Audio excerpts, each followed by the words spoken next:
What happens when your worst fear becomes your reality? Hi, I'm Brent Cassity. Welcome to the Nightmare Success In-N-Out podcast, where we explore how to overcome your fears and nightmares and set yourself free. We're going to be exploring this topic with guys I was in Leavenworth with and others who survived their own nightmare. These stories can be inspiring, sometimes sad. There's some humor, but hopefully you can come away with a nugget of something that'll help you knock down some of the prisons you built up in your own mind. All right, welcome back, Nightmare Success In-N-Out listeners. This is where you come for what happens when your worst fear becomes your reality. How do you adapt, survive, overcome, set yourself free?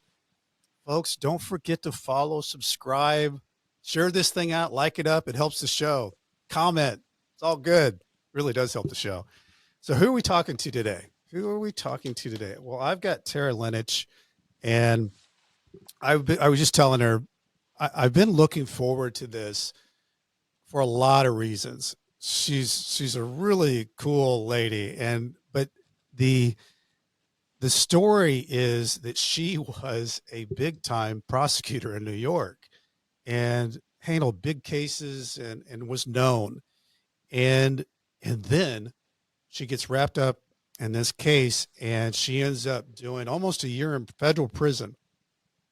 I find it fascinating when somebody lives that world, because it's one thing to get wrapped up in the whole thing in the criminal legal system and then go to prison. It's a whole nother thing if you were a prosecutor and you were living in that world and people were being sent away and then you go in that world. I just think it's incredible. She has come out and I love this too. She's taken all of the things that she knows, being a criminal defense attorney or a prosecutor, being someone who has been in that world, and also having a bad experience of people who were trying to help her that she was paying when she was going in or while she was in. And now she's created Liberty Advisors, which she now walks families through all the things they need to know and the emotions that they're feeling and what they're going to do and how they're going to do it. And really walks them through the process of when they get indicted until they come home. So I love everything about that. I can't wait to get into it. Before we do, I want to recognize our show sponsor, Auto Plaza Direct. You know, who likes spending a couple of weekends walking car lots, looking for a car, and then you spend 4 or 5 hours in the dealership to buy a car. It's kind of like a root canal appointment. Well, there's a better way to take away all that pain and hassle getting a car. It's called Auto Plaza Direct. They're your personal car concierge. Just tell them the car you want, what you can pay, and they'll go find that car for you. They'll negotiate your best price. They also offer warranties and financing. It's all full service. Go to autoplazadirect.com to get started with your personal car concierge. The new hassle-free way, the car buying experience you deserve. Auto Plaza Direct. Tell them Brent from Nightmare Success sent you. Tara, welcome in. How are you? I'm great. Thanks so much for having me, Brent. Well, we just had a great conversation. I think I say this on every show. I should be hitting the record button when we're sharing these stories back and forth. But I have really been looking forward to this, Tara. The other night, we are both members of the White Collar Support Group, and Tara was sharing parts of her story. And I thought, gosh, I have got to reach out to her and see if she would get on and share her story to the overall audience. And the great thing about this show is that we've got an overall audience and we go into 1,100 prisons in the United States. So I think the story goes both ways, just like your story is. Tara, take us back a little bit before you are Liberty Advisors and you go and you're a prosecutor and all this. Where'd you grow up? Mom, dad, what was life like as little Tara? Well, I grew up in Worcester, Massachusetts, and when I was about 12, we moved to Connecticut. So that was a big culture shock, going from, inner city Worcester to 2-acre zoning and no streetlights. So I grew up playing tennis and soccer, volunteering with the Key Club. I think that I did community service. I probably did 50 hours a month, even all through high school. Community service was always big in my family. And then I went to college in Maine, and I spent 2 years in DC lobbying and working for a law firm. And then I went to law school for 3 years in Atlanta. Well, I want to back up on the deal with the community service. You said that was something in your family, because that's not really normal. I mean, for a kid, a teenager doesn't usually just say, well, you know what? It's Saturday morning. I think I'll do some community service. Where does that, was your mom and dad like, in the community doing that and you They got did into that? some, they did some, and they always encouraged me to be involved in the community. We did in Worcester before we moved to Wilton. And I think once we moved to Wilton, it was Connecticut. It was just, it's different because the needs are different. And so what we were necessarily doing at working in a soup kitchen in Worcester, Mass didn't translate to Wilton, Connecticut. It was different needs. And so I joined Key Club, which is a national organization in high school, and I also 4 years served, as the secretary, treasurer, vice president, and president of Yeah. Key Club. I just liked helping people and finding the need for it. It's just something I've always done, and in Connecticut we did it through the Rotary Club. We would join them. We would go volunteer at animal shelters. There the soup kitchens in Norwalk that we would go Mm. to. We would do just not townwide cleanup days where you would clean up, trash, all sorts of different things. I just think it was something different other than just playing sports Well, and of playing course going to sports, school. was playing sports something that was a big part of your life? Yeah. Absolutely. It's a huge part of, Connecticut where I lived. Was lacrosse was huge. I didn't play lacrosse as a kid because I had grown up, in Massachusetts, but I played soccer and tennis, and it was very everyone was very driven to succeed, whether academically but also in sports. And a lot of kids from high school got full scholarships to college based on sports. So yeah, And I played tennis. and I think my three daughters played tennis, and I miss it because I was, you know, that's one of those things. It's not a team sport. So when you're watching your kids out there, they're playing 2, 3 sets or whatever it is, and my kids played in that Missouri Valley, which was 5 states, and we would go and kind of got to know everybody. But it's very competitive, very very competitive. But I think that also is something that gets in your bloodline to your bloodstream to be competitive, and not get stopped with obstacles. I think sports, is a good training ground for that next step of life's not easy. And I also think it's interesting, Tara, that this community service thing almost comes like full circle around to Liberty Advisors of what you're doing, helping people. I know it's crazy, I but mean, it's true. would you have ever have thought? And No. so when you got into college, were you thinking attorney?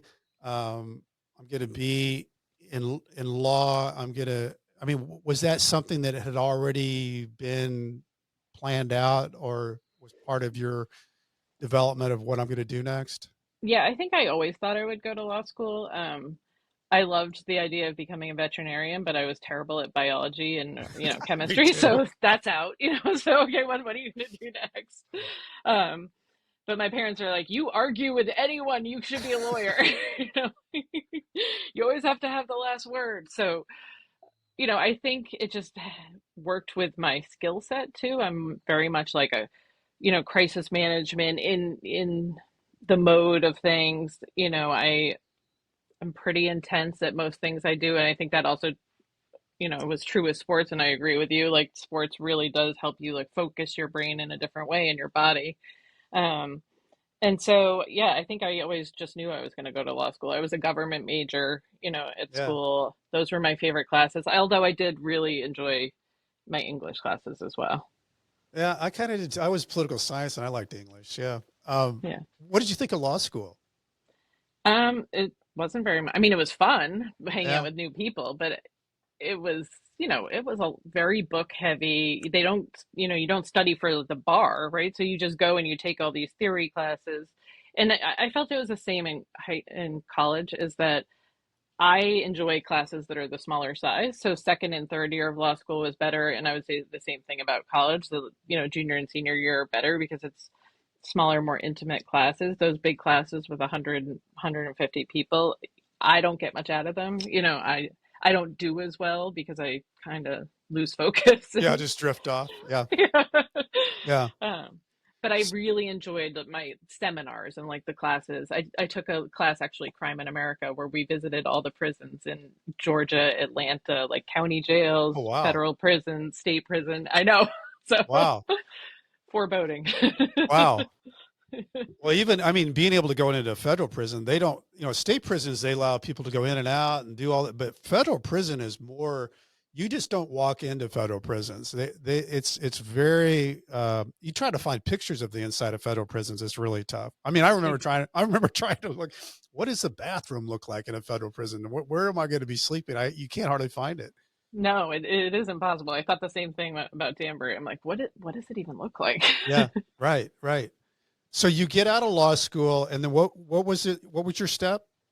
So I got out of law school. I took the bar. I wasn't sure exactly. I had applied to do a couple different things, but I really wanted to do criminal law. I had interned at the U.S. Attorney's Office, and I really liked criminal law. So I knew that's kind of where I wanted to be, but I wasn't sure really of what the options are. I went to school down south, so moving back northeast, I knew I wanted to move home to the northeast, but I wasn't sure exactly what I wanted to do.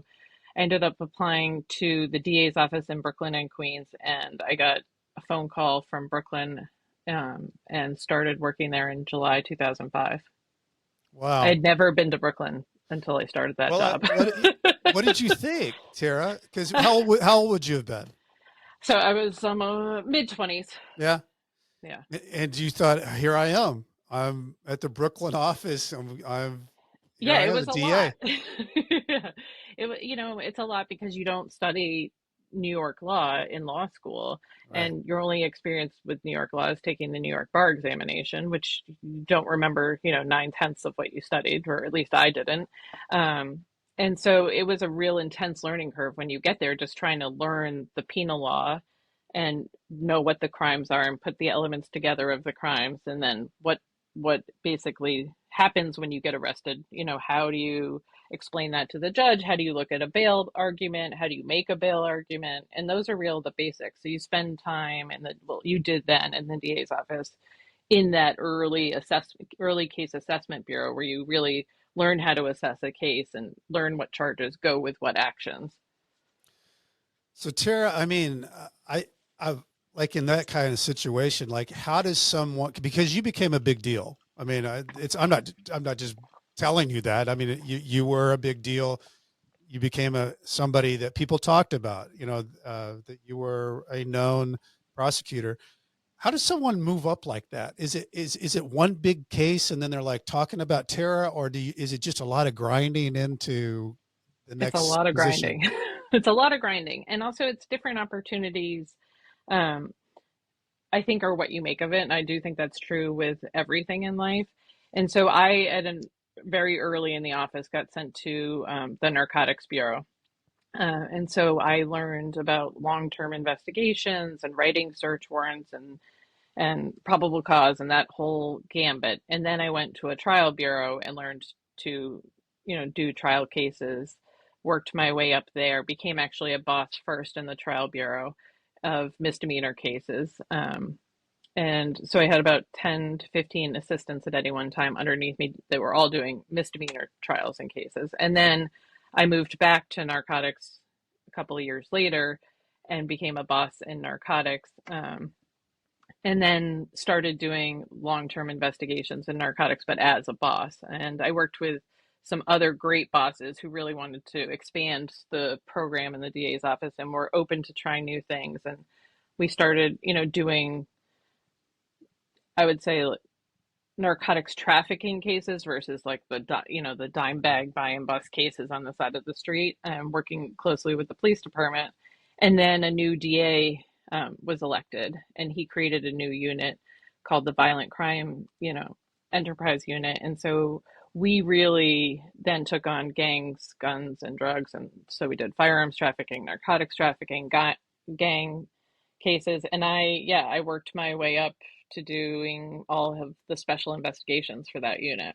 Yeah, it's So it so really was a long fascinating. process. Yeah, it was over a decade. So It was over a decade, and I was curious on reading all that about you, was because a lot of times when somebody becomes that known, they they jump the fence and become the criminal defense attorney. Did you ever think that that was where you were going to jump to, or you were just loving that part of what you knew, how you did it, and you were getting better at it?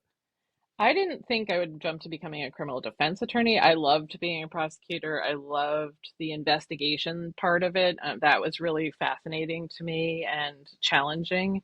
And I loved the fast pace of it. You know, Yeah, that was there's a lot something of movies about it. yeah, that I was mean, something I really thrived on. I mean, there's a lot that goes on. I mean, there's movie after movie of the stuff that you were doing, and then the investigations and the people and the undercover people and the informants and the detectives and everything that goes on with it. So I'm Yeah. sure there was a lot for you to thrive on in that world. Yeah, I think if anything, I thought I would go to like an investigations firm and, like a security firm where they do long, investigations. That side of it Yeah. was I thought would be my next step. But not just to becoming a defense attorney. If I did go to defense, I would have seen myself more in like a mid-sized to big firm. I could never just hang my hat out and shingle out. And I think all God bless the people that do that, but that's so much pressure and so much work and Yeah. really coming from the DA's office where it was a very um, collegial environment in some ways where you could bounce ideas off of people. I mean, I think I would have been terrified if you told me I had to go try a case by myself on the defense side. Well, let's jump into your world is one that people that are in your world, working your way up to 10 years of this, you have success. And as we all know, success can also lead to a nightmare. How does it happen?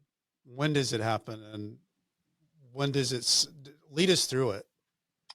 I mean, I think I was just under so much pressure, both externally and internally, um, that I couldn't come up for air. I couldn't breathe. I was just grinding myself into um, a place of basically no return.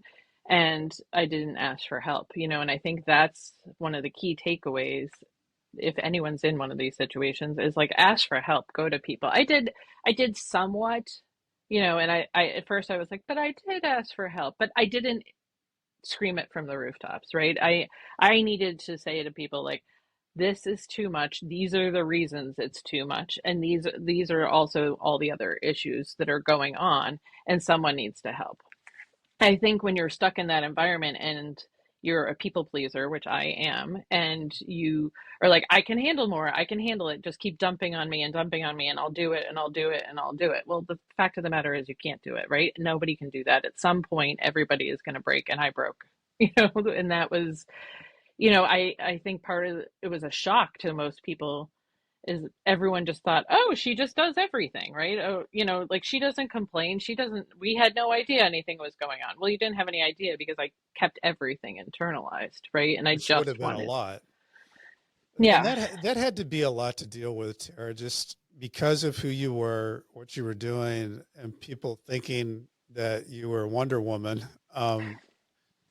When this all erupts, how are you dealing with it?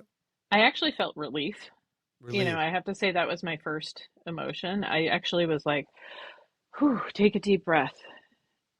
And it's the craziest thing to say. I mean, I still hear myself say it. I'm like, and I still feel it. I can still feel that deep breath sigh when I got arrested. It was like, Okay, okay, on getting arrested, because I didn't get arrested. Like, I've interviewed so many people where, they bring the people to the home and 5 o'clock in the morning. Were you surprised? Was it taken by surprise, or how did this come to you? I mean, yes and no. I mean, obviously, I knew I was doing something that I shouldn't be doing and that was illegal. So there's that. But I wasn't. I don't think I was treated like we know a bunch of other people were either. With people come to the house. I was in my office. I went to work. They brought me upstairs. They said this is the issue, and I was like, okay. Can I call an attorney? Can I call my family? That was really. It was I don't want to say pleasant because obviously it's never pleasant, but it was not the same that a lot of people experience with like guns drawn on their family in the middle of, the middle of the night or early morning. I know I wrote search warrants. I know what, like and arrest warrants. So I understand that. But, um, I called some people, I got an attorney, and it was a state case at that point too. So these are state charges. It was different. I was arraigned. Unfortunately, there was someone in the audience at the arraignment that decided to like live stream it on Facebook. I'm like, Mm. um, I was so curious, Tara, because the way I understood it, it was a forging of the judge's signature for a wiretap. Why did that turn into a federal when it started as a state? that's a good question. um, well, it was a state case, so it was going to be prosecuted by a different borough. And then I was notified, or my attorney was notified, that the feds were looking at the case and they were going to take the case. And I will tell you, when I got that phone call, then I almost threw up. That was a different, to me, that's a very different situation having worked in, as a prosecutor, and I know the difference. So to me, I was like, oh my God, what do you mean they're taking the case? Like we have a disposition worked out where I'm all good. Like I know how this is going to end. And so then it was definitely fear of the unknown, but immediately my first thing was prison. Okay, this equals prison. Right. Because it And turned federal. exactly. Yeah. And I know what those cases are like and I know what it takes to fight them. And I know the seriousness, and I will say it's the amount of time is so different. How cases are treated is so different. And so for me, that was like the oh my God moment. So What did your people around you that you were close to, how how did how did that all evolve? I mean, I don't think anyone that was close to me, and this is part of why I do what I do now, is I don't think anyone close to me understood the difference as much as I did. I mean, meaning my friends and immediate family, and even some of my close friends that had worked at the DA's office with me, because unless you've done those types of criminal cases and understand the difference of how seriously the feds take it, yes, it's a big, scary word, the feds have it, but knowing in detail what they're going to do with the case, I don't think anyone else was afraid right away until they saw how afraid I was. And then they were like, oh no, okay, this is a problem. um, How long did the process take? So they bring you in, they say, "Hey, we've got you in this wiretap thing. Um, Here's the people that are involved." Uh, was you and your attorney thinking that you would fight this and go to trial, or was it a mitigation situation where it you? was immediate mitigation. Okay, I first of all, I knew what the evidence was against me. So, I know how to evaluate a case. And so I was like, okay, good. When do I plead guilty? Let's go. Like, let's just get this done. yeah. You know, Immediately, I can do a sentencing guidelines calculation, general, like I know the steps of what it's going to take. And so I was like, the sooner that I get this started is the sooner I get it finished. How long did that take when you started that? Still took a while. Still took about 2 years. It took 2 years you had to live Hmm. through to Yeah. get that to the mitigation point. Um, when it finally came down to you that you had a plea deal, you knew you were going to go to prison. I always think this is really interesting for somebody who is on that other side. What were your thoughts on that? Like what? Because I asked you before we got started, were you worried about your safety? Did they know that you were who you were? Because a lot of times people in prison know a whole lot more than you think they do. And I shared with you, people knew who I was because it was on the news. So I hoped that they let me kind of live my world and get to know me before they made a decision about what was on the news. What happens, Tara, in your mind when I mean, what are I you was thinking? nervous. Yeah, I hired a prison consultant, and I wanted to know exactly that. Like, how is it going to be? At the same time, I always knew like if other people in prison don't hold it against me, I I can get along with people. I'll be fine there, me personally. I had two fears. Am I going to get beat up? Am I going to get raped? Right? We That's both like, said the same thing. that's all I wanted answered. Like, can you just tell me that? Get that out of And the way. yeah, Oh, and pretty much the person I spoke to was like laughing at me, like, of course you're going to be fine. And I was like, okay, well, that's a good response. All right, then I'll be okay. yeah. Um, and I had a really weird experience. I got originally designated to West Virginia, Alderson, and then I showed up at West Virginia. And when I got there with my best friend, they were like, "Oh no, you were designated months ago to go to Danbury instead." And I was like, "What?" Oh, And they said, "Oh Tara. yeah, you have like till 2 p.m. to get there." And I'm I like, mean, "I'm in that West is a Virginia." overall nightmare all in itself. It was a total nightmare. I was like, "Oh my God, a federal warrant's going to How issue for long? my How far arrest." away was West Virginia to the Danbury? I mean, 16 hours probably driving. It Good took like planes, Lord. trains, and automobiles to get there. I mean, the West Virginia women's prison is out in the middle of I nowhere, mean, and did you get so the letter that said you were going to? Because I got the letter that said, Leavenworth, and I was like, oh man, I've heard of Leavenworth. It's in the movies. But did you got the letter that said that, and you showed up? well, my prison consultant got the Oh, letter oh, with my attorney. So this is one of my big things, there you go. Okay, the original letter, and then I guess got another letter and never told anyone that I had been designated, and Tara, the that's designation. awful. I know, and I I was mean, like, it's awful because you have so much stress and unknowns and everything that's going on. And your immediate thing is, I'm going to get out of the car here. I'm going to put on my big boy pants and act like I know that I can handle this. And then they say, oh, by the way, you're not even supposed to be here. exactly. And you're like standing with your like baggie of approved Uh, items, right? Of like your license, and I'm talking to the women coming out, like, how's it gonna be? And the lady's like, I checked. The guard says to me, okay, I checked again. You're definitely not on our list. I was like, okay. Tara, I've done 175 interviews. I've never had anybody say that they just say, hey, by the way, you're not supposed to be here. You're up the street 16 hours. Can I go home then? Let's take a break there because when we get back, I want to talk about how it was walking into that prison, how your strategies that you used and more or less, what life was like for Tara walking in. Before we do that, a lot of people don't like how they show up online.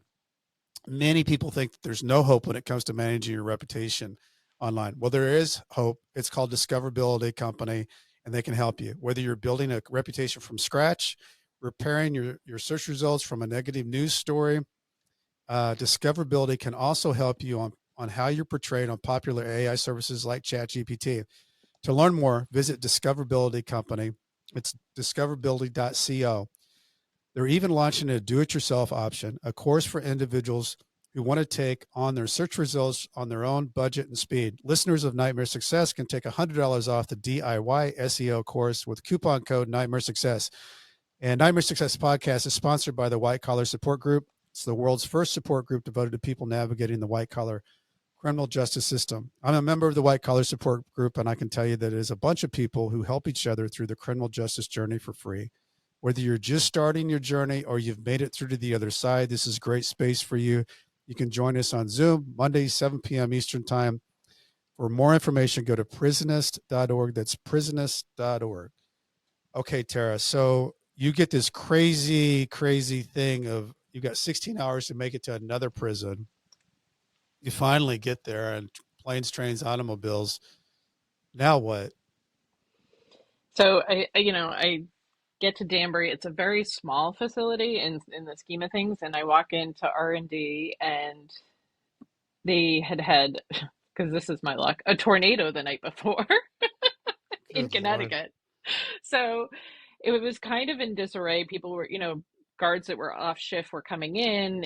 Everyone kind of was congregating to see the damage to the facilities. And so I just sat with them for about 6 hours, doing nothing but talking, and which was fine with me. Then I got fine. I don't need to go anywhere. I'm All good. right, I'll I'm just fine sit in just the here, right lobby. here. Yeah. So I went in and I had talked to people about, what do I say I do. And they're like, well, you have to say you're an attorney because people are going to find out anyways.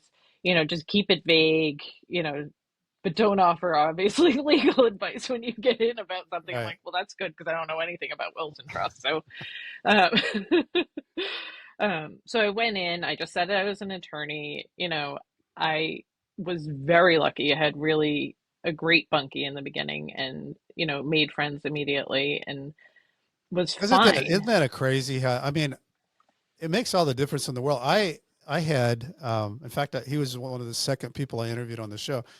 Romo was, he had worked himself down from a medium and had been a shot caller, the Texas homeboy. So it was, um, I would not have thought that he would have immediately. He was showing me how to make my bed military style. He helped me clean out my locker. He immediately introduced me to somebody that I found out went to my high school that was 8 years older than me. It's crazy, Tara. But all those things that I thought that I'm going to get, am I going to get raped first? Will I get beaten up first? Within the hour, I was like, oh, well, these guys are going to help me out. I, Absolutely. I mean, people stop by my first 15 minutes and we're like, oh, you need a coffee, you're going to need a coffee mug, or you're going to need this, or you're going to need that. And, we'll get you an extra pillow. And I was like, this is amazing. yeah, People really do help you. And they, that's who you're going to rely on for getting through every day anyways. But they really do, like, here's a toothbrush, here's shower shoes, here's, like all the things that you need immediately. And it was just like I can't describe it any other way than a giving environment. People didn't know me. I hadn't even said hello, and they're just dropping stuff off. that's what just blew my. And the shower shoes thing, by the way, is very big for those listening down the Cayman Islands. Shower shoes in prison are a must, and I didn't know that. I'd never even heard that you needed shower shoes. But my side bunkie said, "Cassity, I got an extra pair. You're going to need these." And I was like, "Oh, thanks." And little did I know, yeah, sure do. Absolutely. They're critical. Critical in the process. But I think for those listening though, or watching that, um, that might have been my biggest like surprise of anything with prison is within an hour, everybody was so helpful to me. And I guess it was too, and you and I talked about this, Tara, beforehand. Um, People were in a primitive environment, but they're living there. I mean, some are living there for years. And, as long as you're respectful and you try to get along with people, they'll try to get along with you. If you try to cause trouble for people, just like on the outside, then you'll have trouble on the inside. It's not that much different. Absolutely. It's just more primitive. It's more primitive. Nobody goes anywhere. Everybody's right there.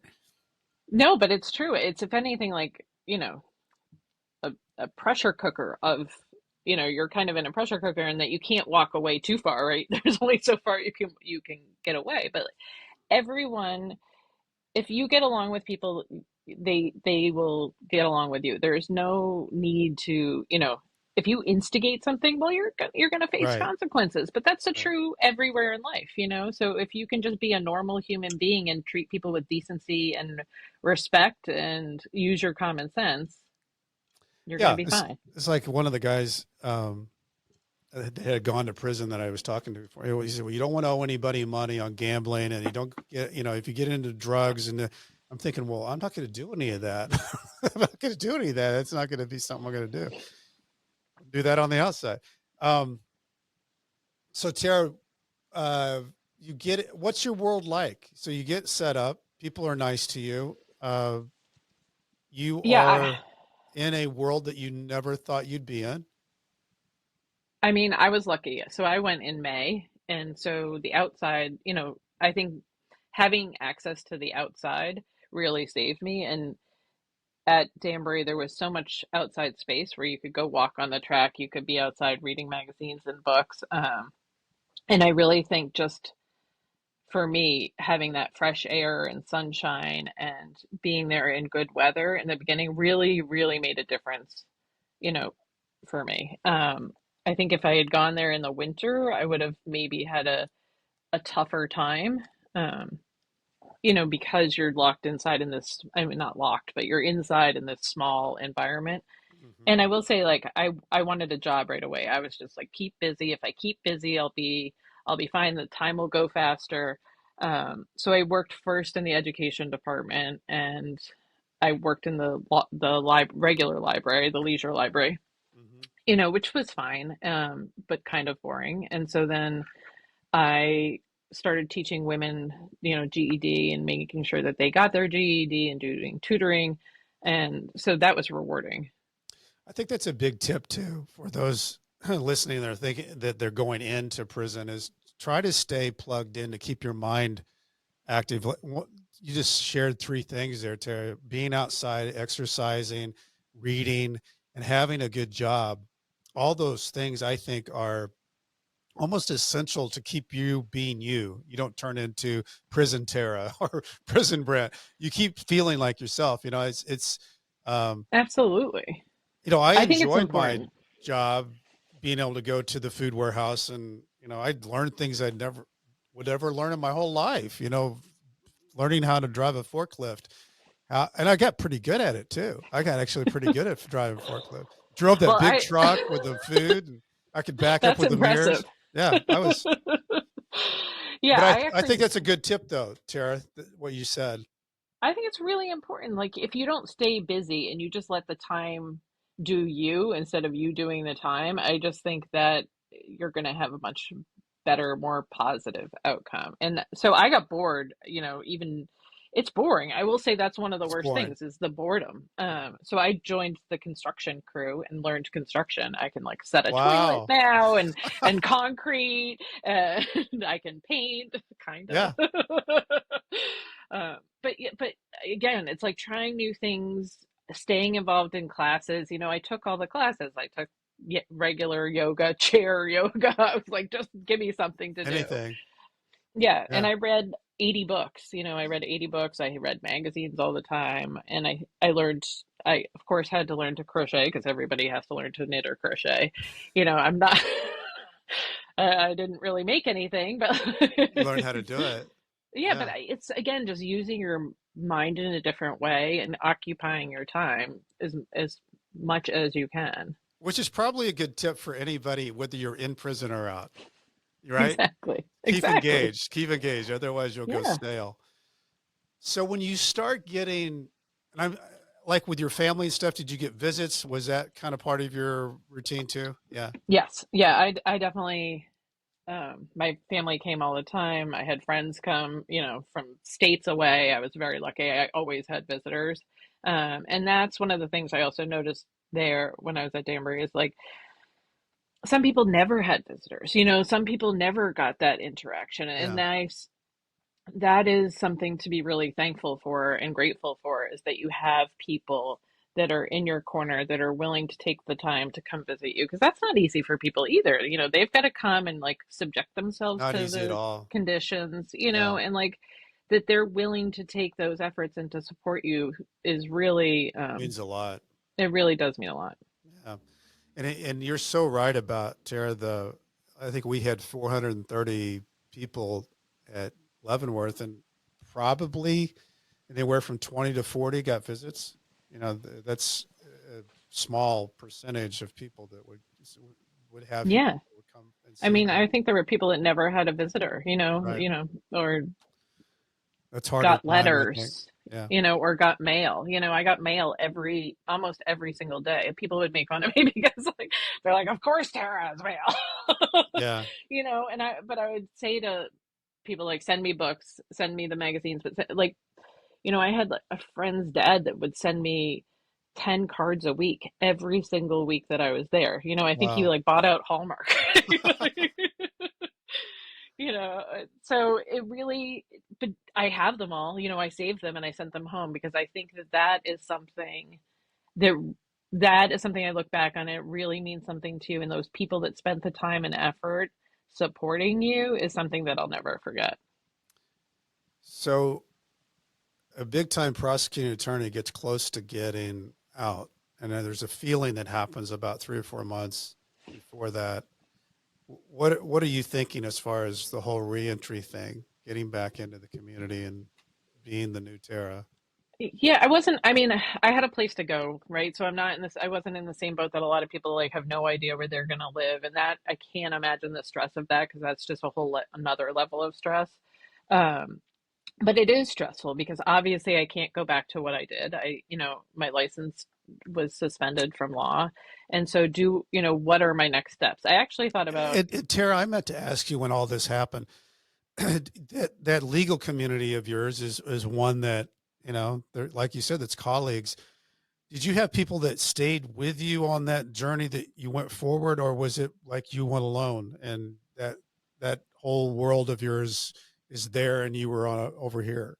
yeah, no, I mean, I was very lucky. I think I lost one friend. There were people, no one from the DA's office or the NYPD was allowed to really reach out to me because there was ongoing, the criminal case and then also a civil matter. And so Right. I couldn't have real contact with them. But I will say the defense bar in New York was so supportive of me. I got so many text messages and emails and phone calls just like, hey, we're thinking of you, checking in. I had no social media presence before that, so it wasn't like I could connect with people on, Mhm. Facebook. And actually I'm thankful for that I Yeah. didn't let that run my life, social media, that it really was I talked to someone, or emailed with them or saw them in person. Um, and then all my friends that had left the DA's office prior to me leaving there were also very supportive. I mean, I had one person that was like, I never talked to again. But other than that, I still have all the same friends that I did beforehand. And same with my family. Like they were very, very supportive. That's a big deal. I mean, It's a it's, huge deal. yeah, it is. So you have this, as we all do when we get close to the door getting out. What are you thinking? Like what's your, or did you have a plan of what you thought you were going to do? I would say I had a couple plans, right? I knew I wanted to do Liberty Advisors. I had actually called my family. They had registered the name with the state already, and I put my dad and my names on it so that I could hold the name with the Mhm. state. Which I So like that name, by the way. thank you. It's a great name. I thought about it for 9 months. But like while you're there, what else are you gonna do? So I started making this plan. Like, what do I want to do? I don't want to send someone to the wrong, to have them end up in West Virginia. Like that was going back to, Yeah. and how could I have helped my family and friends? Like, even though they know about the criminal justice system, no one knew it like I knew it. So Right. they know what they see on like Law and Order or something Hmm. else on TV. And so I really wanted to help the women that I was there with.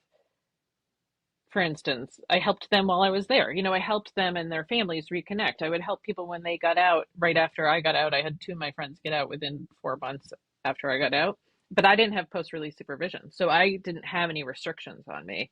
I could help people right away. Like, okay, where you're going to go? How is it at the halfway house? Like, make sure you're going to get, check off these boxes. Because again, I could use what I knew from my prior life as a prosecutor and as the system, and to help people. And I do think that gave me purpose right when I got out. Yeah. Um, I didn't know if it would really stick or not. I also thought maybe I'd be a dog trainer. I love dogs. I do too. Love And so I dogs. was like, well, let's see. I love hanging out with dogs. They Maybe I actually just want had to be a dog dog trainer. training after I left Leavenworth. I don't know if it's still going on, but they actually brought that into the prison about 6 months after I left. And I don't know if it's still going on, but I know that in certain prisons there is dog training.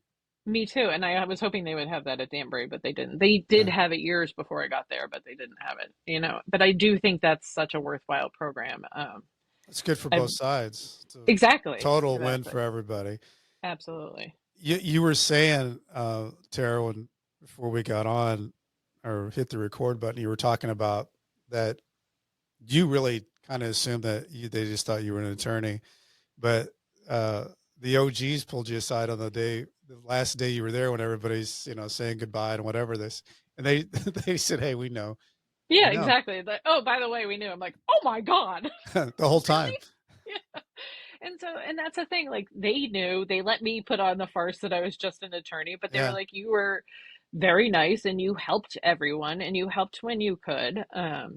And I actually ran a mock trial class with another former attorney in there, and we had a federal judge come, and she went through the mock trial and rated everyone and gave feedback, and it was pretty Wait, amazing. wait, wait, wait, wait, wait. You had a federal judge come into the prison Hmm. and you had a mock trial in the Yep. prison? Wow, Yep. that's crazy. Yeah, it was really crazy. And it was another woman that I was there with, was brilliant, and she had got, she was like, I think this is a great idea. She had been working on it, trying to get the pieces together long before I got there.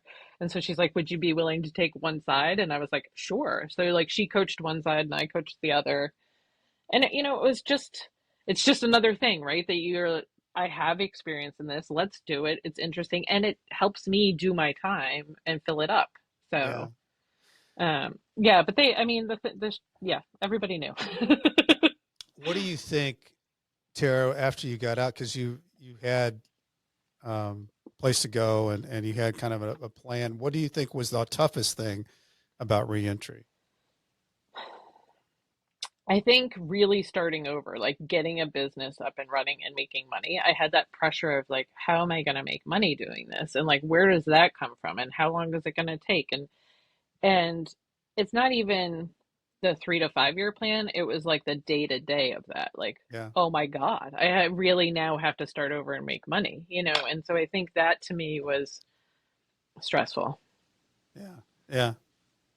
Well, it is because I mean you're starting over, for many of us that had careers, you're basically back to where you were getting out of college and saying, okay, but now, you're older, so you just got to figure it out, which you Right. have, which and Liberty Advisors has been going on. I think how many years now? Two and a half Well, years or yeah, 5 years? about two. Yeah. I mean, I registered the company right when I got out, but then Right. between COVID and I didn't really know anything. So I had to educate myself on running Yeah. a business and building a website and all that stuff. So I really have been going about 2 years now.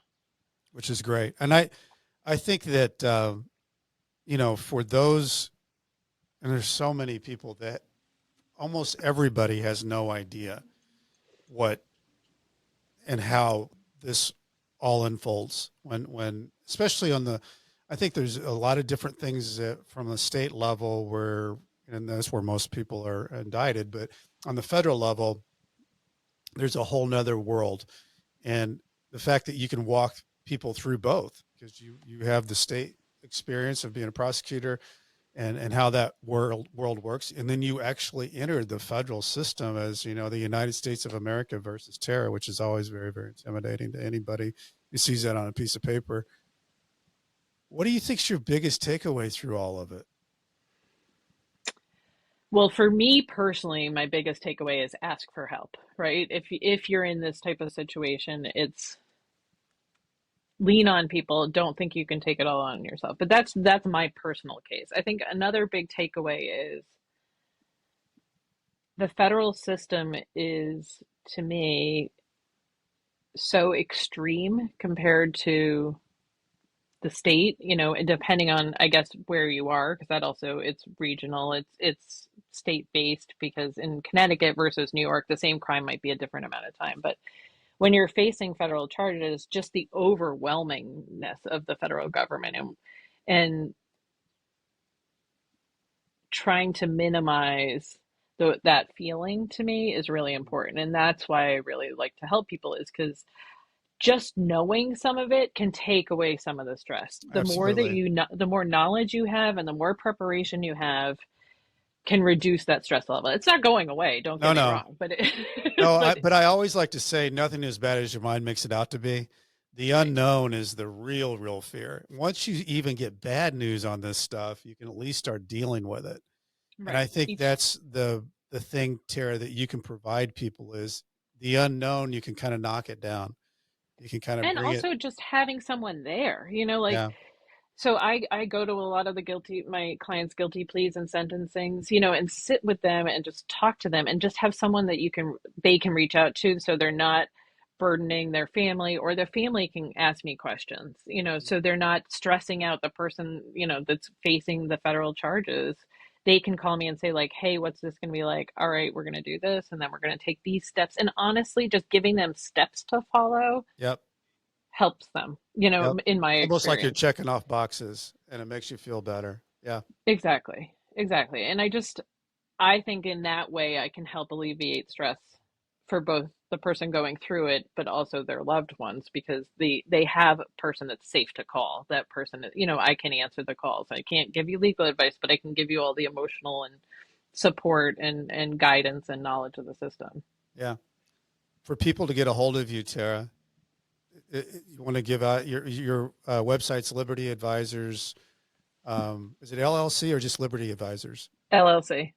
Liberty Advisors LLC. And then you want to give out your My email? email? Yeah. Yes, it's Tara, Tara, at libertyadvisorsllc.com. Reach out to her. She can help. Speaking of gratitude stuff, I want to thank Homestead Financial Home Mortgage that lets me use all this fancy equipment in here that I really don't know how to use, but I appreciate it. And if you need home mortgage out there, Greg Aftiev is your guy. He knows all about all that stuff. If you're looking for a book, I've got one. It's Nightmare Success. You can get it at Amazon, Barnes & Noble. If you got time, please leave a review on Apple or anywhere. Love it.